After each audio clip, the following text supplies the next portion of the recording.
Oke, ada? Ada Pak. Sudah Pak, sudah ada. Sudah ada Pak. Oke. Baik Pak. Nah, kewajiban positif itu tadi ya, jadi bahwa negara berkewajiban untuk memenuhi tentang hak-hak asasi manusia warga negaranya.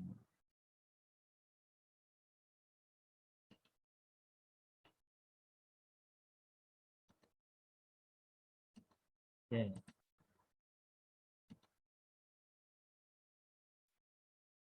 Untuk besok nanti teman-teman, untuk besok ya, pertemuan yang akan datang coba ya, yang kalau seumpama bisa pakai Google Meet itu untuk merekam, ya syukur kita pakai Google Meet ya. Jadi pahami ya? Bisa Pak. Bisa, Pak. Betul bisa merekam Google Meet. Bisa Pak, waktu itu sih saya pernah rapat pakai Google Meet yang buat yang bisa ngerekam. Cuman nggak tahu deh, nanti coba ditanyain ke teman saya di gimana caranya.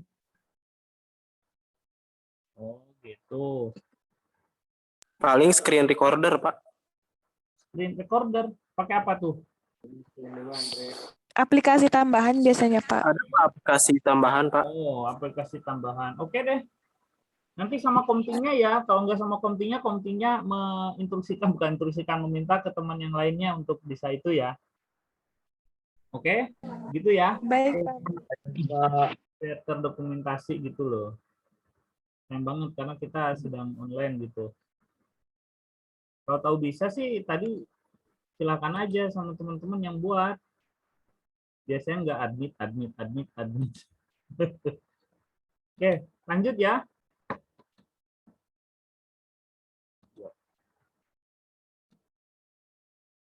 Nah, sekarang sifat mengikatnya instrumen hak asasi manusia. Nah, yang dimaksud dengan sifat mengikatnya instrumen hak asasi manusia itu, ketika kita berbicara hukum internasional, maka dasarnya adalah hukum-hukum yang telah dibentuk untuk disepakati negara-negara. Paham? Karena tadi, jadi tidak ada kedaulatan di atas negara. Maka kalau ingin ada hukum, yaitu harus disepakati, begitu loh. Berbeda dengan hukum positif yang kita kan gitu, Presiden dan DPR bikin, kita tinggal mengikuti. Kalau hukum internasional nggak bisa. Tidak ada kedaulatan negara-negara. Amerika bikin undang-undang, ya itu hanya berlaku untuk Amerika. Gitu. Rusia bikin undang-undang, ya berlaku untuk Rusia. Kalau ingin hukum berlaku untuk semua, ya negara-negara itu harus bersepakat tentang suatu hukum tertentu, baru itu berlaku bagi orang yang menyepakati. Ada yang tidak sepakat, ya tidak perlu begitu. Nah, siapa yang menghukum negara? Kan nggak ada. Kalau nggak setuju, ya sah-sah saja. Siapa nggak ada yang bisa menghukum negara itu? Embargo dan sebagainya itu bukan bentuk hukuman. Itu bentuk daripada eksistensi masing-masing negara. Nggak setuju ya tinggal perang, kan begitu. Paham ya? Jadi tidak ada kedaulatan di atas negara. Nah, maka berkaitan sifat mengikatnya instrumen hak asasi manusia ini, itu berkaitan dengan bagaimana hukum hak asasi manusia yang telah ada dalam regulasi internasional, instrumen internasional itu ya kovenan gitu ya. Kovenan, konvensi. Konvensi itu aturan yang bisa diratifikasi. Diratifikasi itu disetujui oleh negara-negara agar mereka mengikatkan diri kepada hukum tersebut.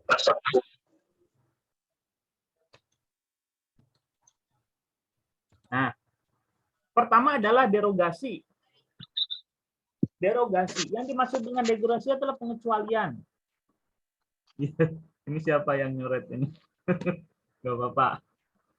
Yang dimaksud dengan derogasi adalah pengecualian, yaitu mekanisme di mana suatu negara menyimpangi tanggung jawabnya secara hukum karena ada suatu darurat. Nah, jadi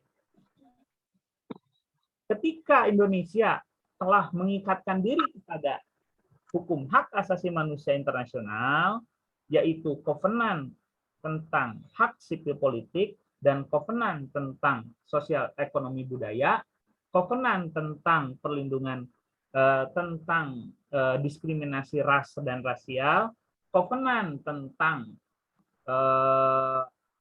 tiadanya hukuman yang keji, ya, dan penyiksaan, kovenan tentang CEDAW, ya, CEDAW itu berarti tentang perlindungan dan persamaan gender atau wanita. Nah, kovenan-kovenan itu udah diratifikasi. Kita telah mengikatkan diri negara Indonesia itu kepada aturan-aturan tersebut. Akan tetapi ada prinsip derogasi. Derogasi itu negara Indonesia tidak akan kena sanksi, ya, ketika dia melakukan pelanggaran hak asasi manusia. Syaratnya adalah ketika dalam keadaan darurat. Gitu. Contoh kecilnya sekarang saja. Contoh lagi virus pandemi begini, akhirnya setiap orang kan harus divaksin.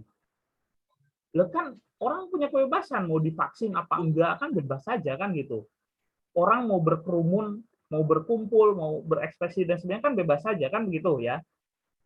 Tapi negara kan membatasi. Nah, berarti ketika negara membatasi itu sebetulnya sudah melanggar hak asasi manusia. Paham?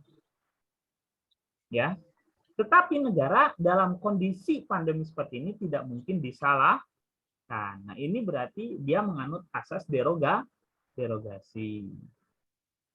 Nah, alasan derogasi itu harus dalam keadaan darurat yang esensial dan mengancam kelanjutan hidup suatu negara atau keamanan nasional, disintegrasi bangsa. Nah, ini banyak derogasi ini dilakukan. Contoh seperti apa namanya itu? Pengecualian ketika terorisme gitu ya. Terorisme itu kan mereka selalu melakukan penahanan yang sebetulnya berbeda dengan apa namanya itu tindak pidana biasa. Nah, ini masih diperdebatkan ini apakah memang sejauh itu orang tersebut bisa dieksekusi tetapi tidak melalui sebuah proses yang seharusnya. Nah, itu banyak negara-negara yang melakukan derogasi terhadap instrumen hak asasi manusia. Intinya dalam keadaan tertentu sebuah negara bisa menyimpangi itu apa sih? Ya menyalahi ya dari aturan regulasi hak asasi manusia, tapi harus betul-betul esensial. Harus betul-betul alasannya esensial. Kemudian alasan derogasi tadi ya memang ancaman esensial terhadap keamanan nasional dan integrasi bangsa. Efek derogasi. Nah, maka ketika mengambil sebuah derogasi, negara tersebut bisa lolos ya. Bisa lolos dari yang dianggap dari anggapan bahwa dia telah melanggar hak asasi manusia atau dia telah melanggar suatu perjanjian internasional tertentu. Tadi tentang konvensi ratifikasi gitu, kamu udah pada paham apa belum? Harusnya sih sudah ada di pengantar ilmu hukum itu. Hukum internasionalnya sudah dapat belum? Belum, Pak. Hukum internasional belum, Pak. Belum, Pak. Belum dapat, Pak. Hah? Hukum internasional belum, Pak. Hukum internasional belum? Belum. Tidak ada. Tidak ada. Oke.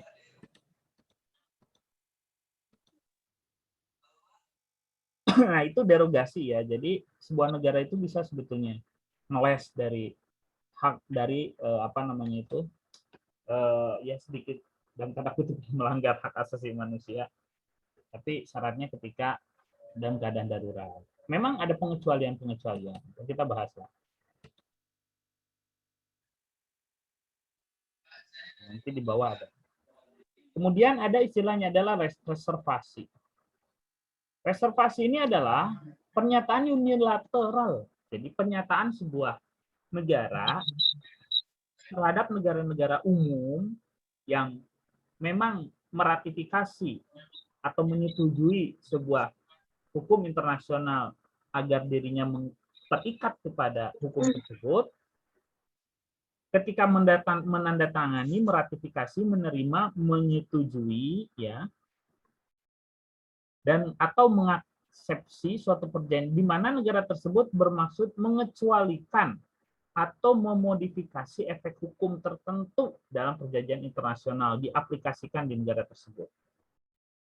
Nah, kalau reservasi ini, saya setuju nih dengan covenant ini atau tadi ya hukum internasional ini saya setuju, saya akan mengikatkan diri.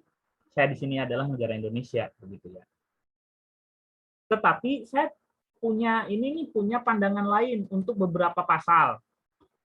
Untuk beberapa pasal. Nah, itu yang disebut dengan reservasi atau pengecualian beberapa pasal ya, beberapa klausul bisa terhadap sebuah perjanjian internasional, ratifikasi internasional yang di sini yang dimaksud adalah tentang hukum hak asasi manusia. Nah, ini banyak contohnya. Contoh seperti negara Indonesia telah meratifikasi tentang peniadaan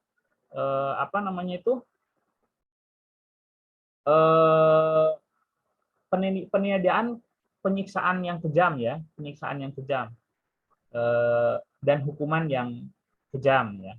Penyiksaan dan hukuman yang kejam, peniadaan. Jadi Indonesia itu tidak boleh melakukan hukuman yang berat ya, ataupun yang pelaksanaan hukuman yang kejam terhadap warga negaranya, meskipun itu dalam koridor penegakan hukum, ya itu tidak boleh. Nah, tapi diratifikasi dalam direservasi bahwa itu akan di pasal tertentu itu bisa masuk ke Mahkamah Internasional apabila ada persetujuan kedua belah pihak, termasuk dalam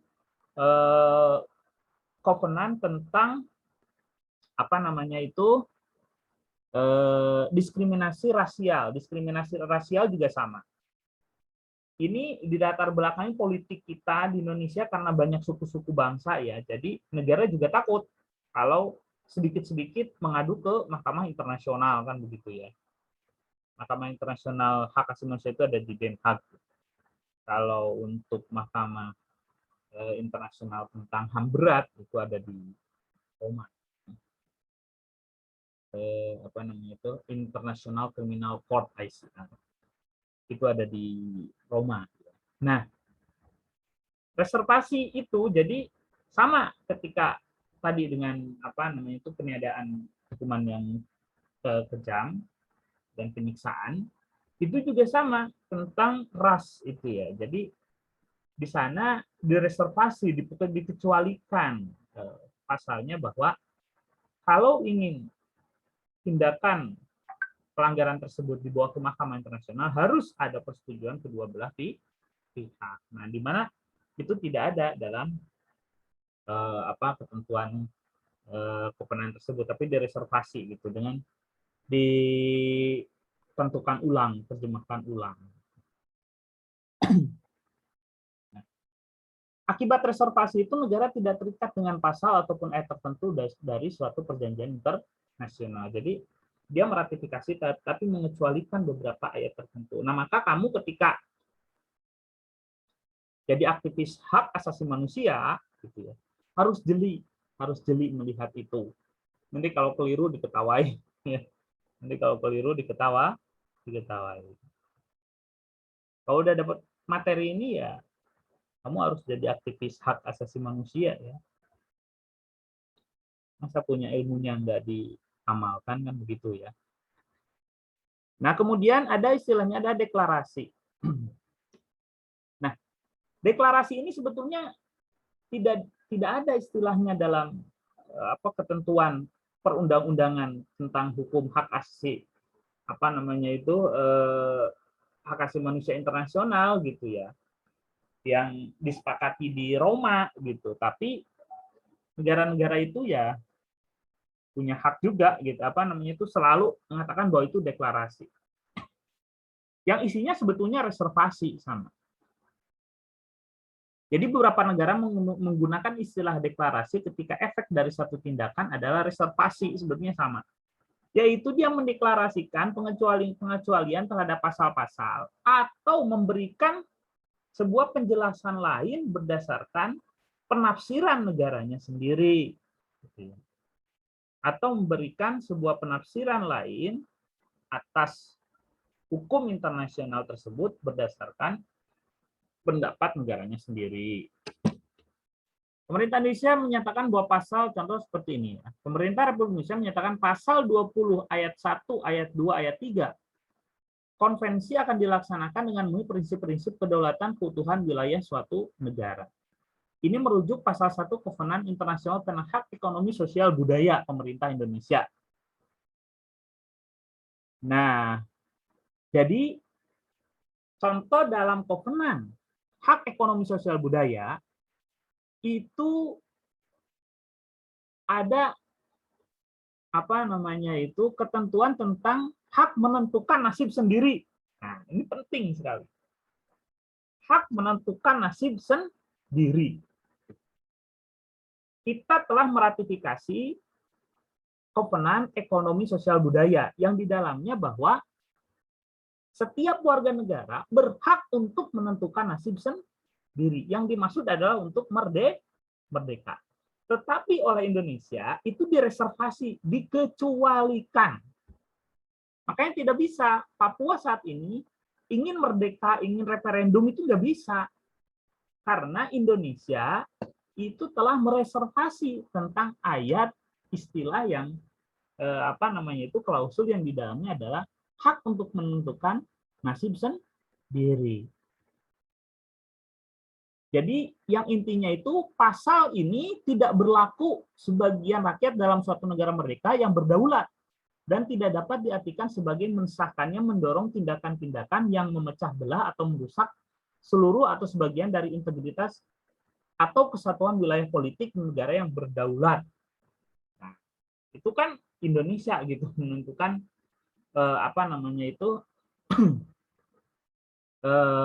menentukan bahwa pasal itu dikecualikan bagi Indonesia gitu ya, dikecualikan. Jadi nggak bisa meskipun kita telah meratifikasi hak ekonomi sosial budaya di mana klausul untuk menentukan nasib sendiri itu bagian dari hak asasi manusia, tapi tidak diartikan bahwa orang tersebut bebas gitu untuk menentukan nasib sendiri di negara yang berdaulat. Maka tidak bisa Papua atau Aceh melakukan referendum dan sebagainya, itu nggak bisa.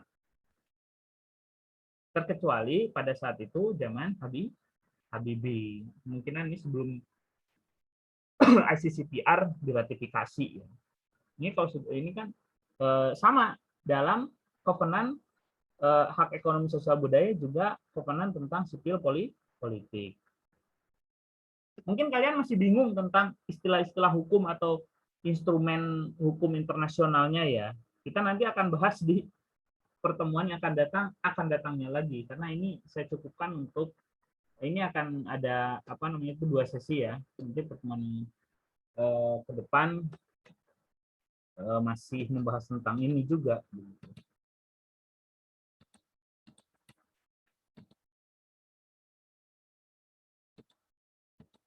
Oke, sebelum saya lanjut, ada yang ditanyakan dulu.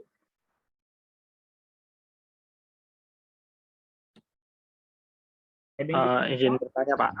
Ya, siapa? Faisal Ilham Aditya, Pak. Faisal Ilham, ya. Pak, untuk mereservasi tadi ataupun untuk mendapatkan pengecualian dari dunia internasional itu membutuhkan persetujuan berapa pihak gitu, Pak? Ya. Sebetulnya itu tidak perlu mendapatkan persetujuan berbagai pihak. Tetapi ada prinsip-prinsipnya. Nah, prinsip-prinsipnya inilah yang harus diketahui. Pertama, tentu tidak bertentangan dengan dasar tujuan dari undang-undang dari regulasi hak asasi manusia tersebut. Ada 3 ya. Yang kedua juga tidak bertentangan untuk membatasi ya, untuk membatasi hak seseorang, hak dasar seseorang. Nah, yang ketiga itu apa ya? Yang ketiga. Jadi ada 3. Nah, apa nih? Di sana muncul nggak?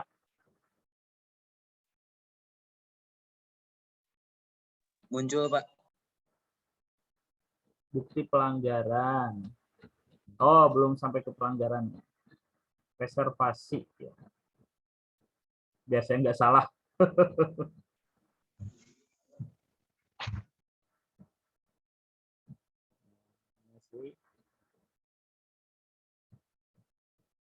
Ya, kalau kelamaan nanti dibaca sendiri ya. Apa saja yang perlu diperhatikan ketika melaksanakan reservasi. Tapi intinya itu. Jadi tidak boleh bertentangan dengan tujuan dari hak asasi manusia tersebut sendiri. Ya, sambil nyari, ada yang lain? Saya Pak, Siapa namanya? Ania Galuh Pak. Ania Galuh. Oke. Dari tadi kan kita ngebahas negara itu kan sebagai subjek hukum internasional ya. Nah, gimana kalau misalkan seseorang tidak mempunyai kewarganegaraan, apakah dia akan mempunyai perlindungan yang sama seperti orang yang tidak yang mempunyai kewarganegaraan? Terima kasih. Bagus sekali. Nah, bagi orang yang tidak mempunyai kewarganegaraan, sebetulnya sekarang kan ada ini, itu kan di hukum internasional ya, ada apa namanya itu, bagaimana menentukan sebuah kewarganegaraan, begitu ya. Bisa berdasarkan kelahiran, biasa berdasarkan dia tempat tinggal dan sebagainya kan, ya kan? Nah, maka untuk menentukan warga negaranya, kemudian dalam tanda maka sebenarnya negara bisa melakukan apa namanya itu pengecualian, termasuk ketika orang tersebut merupakan refugees. Refugees itu apa? Pengungsi. Nah, statusnya sebagai pengungsi. Itu negara mereka itu menjadi subjek daripada hak asasi manusia itu sendiri.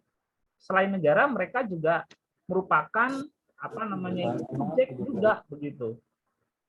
Subjek itu berarti mereka tetap terikat kepada hukum manusia oleh negaranya sendiri, ataupun dia kalau dia tidak punya negara, dia menjadi subjek yang setara dengan negara ketika berkaitan dengan hukum hak asasi manusia. Maksudnya. Jadi orang itu sebetulnya nanti ya itu tidak bisa subjek yang memang secara pribadi itu dihormati oleh negara yang memang dia di sana atau negara lain yang dikunjungi gitu. Warga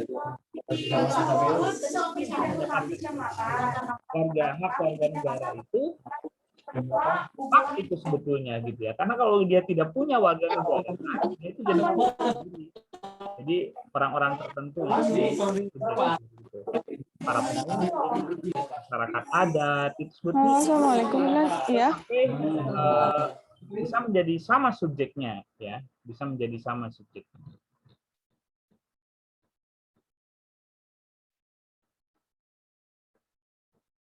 Begitu ya. Nah, ini ada derogasi reservasi. Nah, reservasi tadi, halo, yang menanyakan reservasi. Reservasi itu tidak boleh ya, asas-asasnya ya yang tidak boleh itu. Secara eksplisit dinyatakan dilarang oleh perjanjian internasional yang bersangkutan. Nah, kalau itu dilarang, tidak boleh direservasi.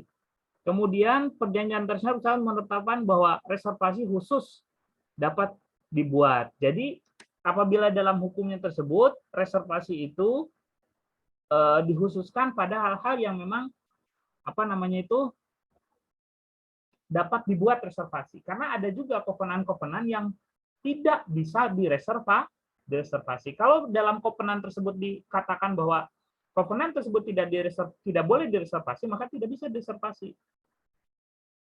Nah, kemudian, ini yang paling penting, reservasi tidak sesuai dengan sasaran dan maksud perjanjian internasional yang bersangkutan. Yang maksudnya adalah tentang hak asasi manusia. Jadi tidak boleh bertentangan dengan tujuan hak asasi manusia atau perjanjian internasional yang bersangkutan dengan hal tersebut. Begitu itu ya, 3 hal yang perlu diperhatikan ketika negara melakukan reservasi.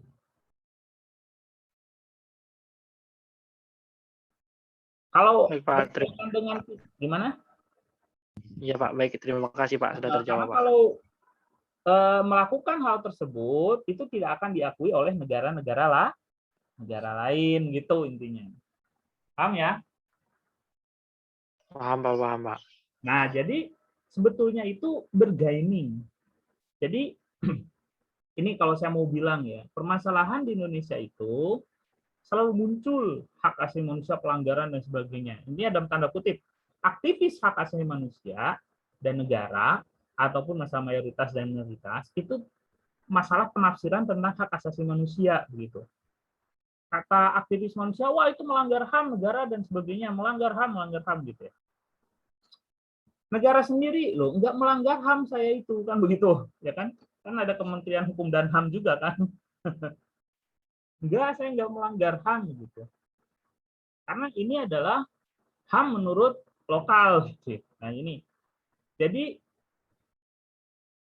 terkadang nilai-nilai hak asasi manusia universal itu, sebagaimana saya katakan di awal, itu kadang tidak sesuai dengan nilai-nilai yang ada dalam apa namanya itu lokalitas. Ya contoh pemaksaan berjilbab di sekolah itu heboh ya kan, heboh itu kan itu melanggar HAM, melanggar kebebasan berekspresi dan sebagainya.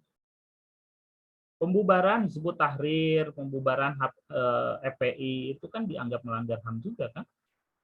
Ya kan bebas-bebas saja kan orang apa namanya itu berkumpul, mengemukakan pendapat kan bebas saja kan. Kenapa dilarang? Kenapa dibubarkan? Ya kan? Terus pelarangan LGBT. Kenapa LGBT dilarang? Kan nggak ganggu orang kan. Dia kan punya kebebasan sendiri, kecuali kalau yang LGBT itu gangguin, mencemar dan sebagainya kan tidak nunjukin orang kan begitu. Kalau mau pakai HAM universal, paham maksudnya? Ya kan? Loh, tapi kan itu tidak sesuai dengan nilai-nilai lokalitas. Paham ya? Nah, kalau mau jujur, ratifikasi. Jadi gini, karena kita udah tanggung meratifikasi, maka kita harus berpegang pada hukum tersebut kan? Ya kan? Kita harus berpegang pada hukum tersebut. Gitu. Maka dilematis. Nanti tugas teman-teman itu ya menganalisis berbagai problem yang dianggap sebagai pelanggaran HAM dari kacamata HAM itu sendiri. Ini kok waktunya sudah semakin sedikit, udah mau selesai lagi. Silakan yang mau ditanyakan. Kita lanjut pertemuan besok ya. Yuk, yang mau ditanyakan. Sudah tidak ada yang ditanyakan? Tidak ada, Pak. Cukup. Saya bahas sedikit. Oke, kalau gitu kita cukupkan sekian ya. Iya, Pak. Baik, Pak. Baik, Pak. Baik, Pak. Baik, Pak. Ya, oke. Ini 38. Direkap ya komtingnya ya.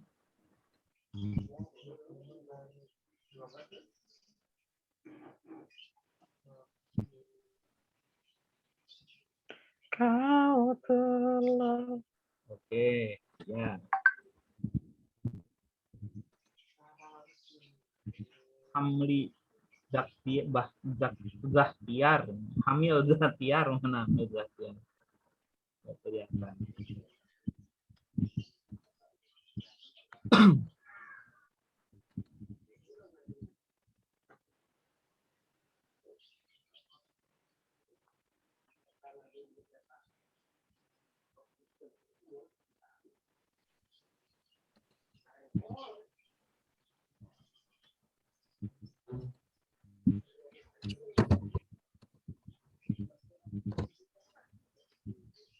Baik, kalau begitu kita akhiri. Mari kita tutup dengan baca Alhamdulillah. Alhamdulillahirrahmanirrahim. Assalamualaikum warahmatullahi wabarakatuh. Waalaikumsalam